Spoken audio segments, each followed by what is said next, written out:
organized eviction. You know, there wasn't a process of registering the evictees so that you say where you are going to school and they transfer you to another center. So there is a lot of confusion. Let me just cut you short, Mr. Esaf, for just a bit. I'd like us to cross back, to go back to JKIA, where the Deputy President, William Ruto, is currently addressing members of the press. Very, very proud moment for us as a government and as the people of Kenya, including our friends from the region. Before I make very brief remarks, this flight that has been talked about in a very positive way, picking up from where the US ambassador left, the wonderful experience that was that became the historic direct flight between Nairobi and New York. That would not have been possible without the men and women behind the wheels. I don't know, you have some wheels. And behind those powerful engines. Captain George Muli, ladies and gentlemen.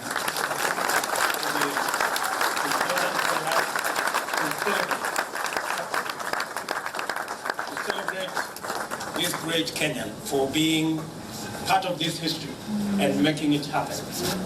From all of us, my friend, congratulations.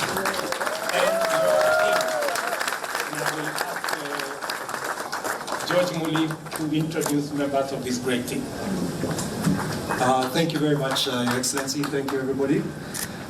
We are very proud to have done this flight. It was a great moment for us. But it's funny that it was very easy for the aircraft to do. The aircraft is such a good performer. I had the privilege of leading a very talented group of people, some very singular individuals who worked as a team to make this happen. And I'll start with my co-captain. This is Captain John Mahugu. The first officer is First Officer Rajesh Varsani. First Officer Hussein Adam. And leading the team in the cabin is the cabin manager Victoria Matalanga. And also leading the team is a senior flight purser George Omundi. We call him the OG. All right. All the team from the back, we have Rachel Odongo. Makori, Claire Koba, Milka Ndore, Pegoti Chemetich, Pauline Gitonga, Joshua Mukolwe, Leslie Sanya, and Colin Zobinga, and Michael Onyango.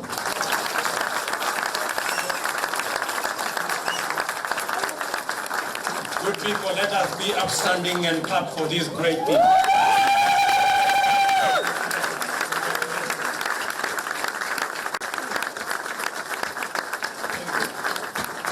Again, a round of applause for these great people.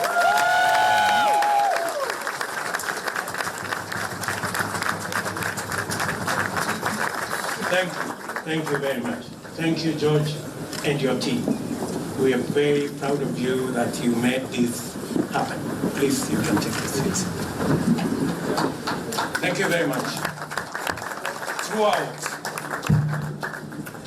Throughout the history of mankind, the ability to overcome long distances has always been a precursor for increased opportunities in trade, in culture, and in tourism. The introduction of the direct flight to the United States holds the same promise for Kenya today.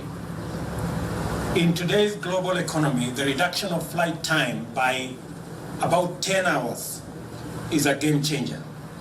It changes tourism, it changes trade, and it changes the whole aviation industry.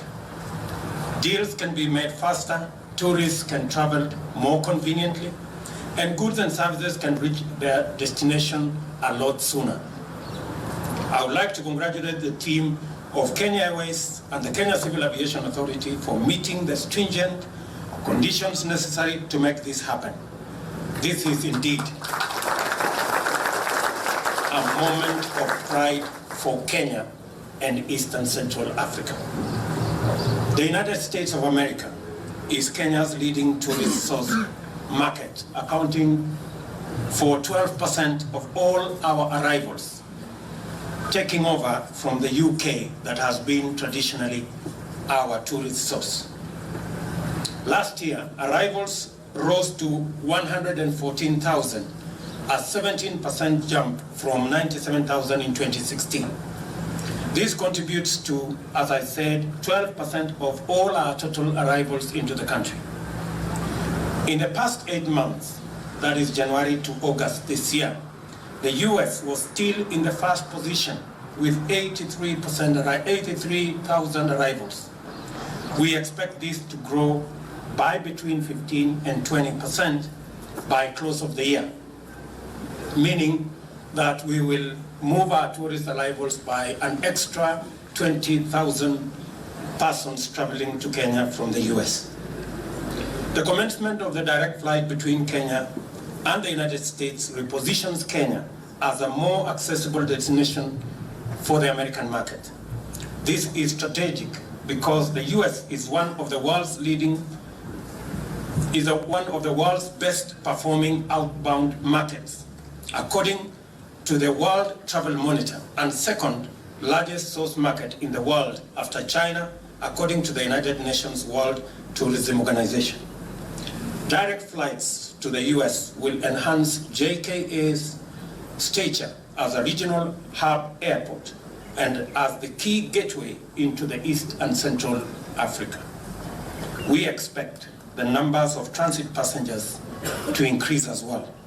This is part of our strategy to improve our regional competitiveness in the aviation sector, which accounts for about 5.1% of our GDP. The aviation industry will continue to play a critical role in Kenya's economic development, growth in line with the Vision 2030, and remain an enabler for the achievement of the Big Four economic development agenda. The Ministry of Tourism and the Kenya Tourism Board should take advantage of this new route to grow the demand for Kenyan tourism in the US. We should target double the number of visitors in 2019 and more beyond. If you work hard, hand in hand with the American travel industry, such growth is very feasible. The Nairobi-New York route will also impact the Kenya economy directly. The route will boost trade in both directions significantly. It also strengthens Kenya's position as the travel and business hub of Eastern Central Africa. As we speak today, 48 high-profile international organizations and American companies have already their regional hubs in Nairobi. They include the United Nations, the World Bank, the International Monetary Fund, Coca-Cola, Microsoft, Google, IBM, General Electric, Visa, among others.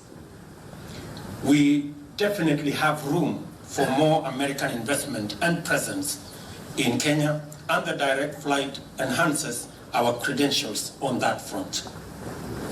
Congratulations again to Kenya Airways, and I want to commit on behalf of the government of Kenya that we will continue to position Kenya Airways and JKIA as strategic investments for the growth of both our economy and our tourist numbers.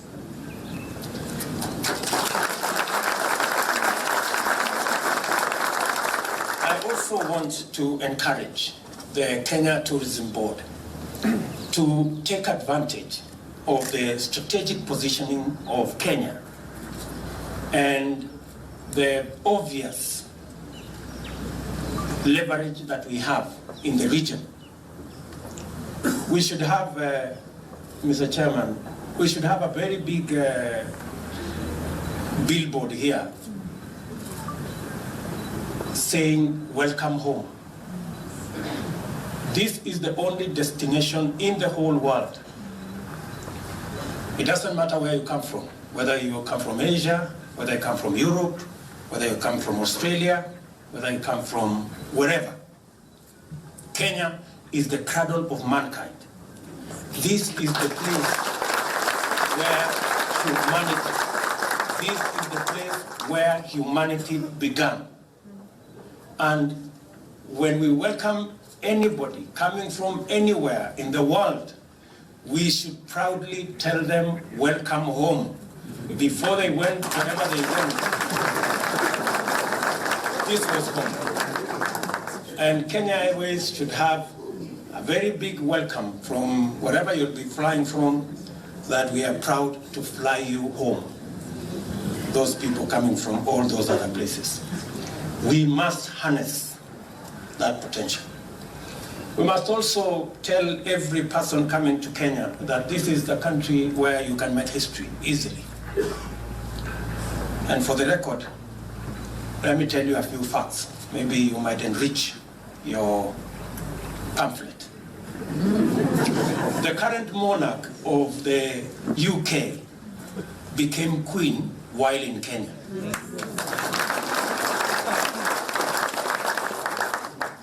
The president who handed over and destroyed apartheid in South Africa, de Klerk, was born in Eldoret.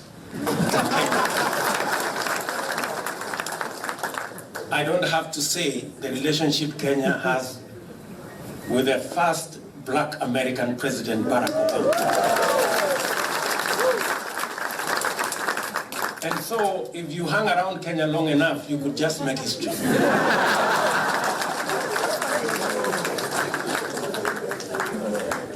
So I think it is historic again today that we have that very first direct flight between Kenya and the US.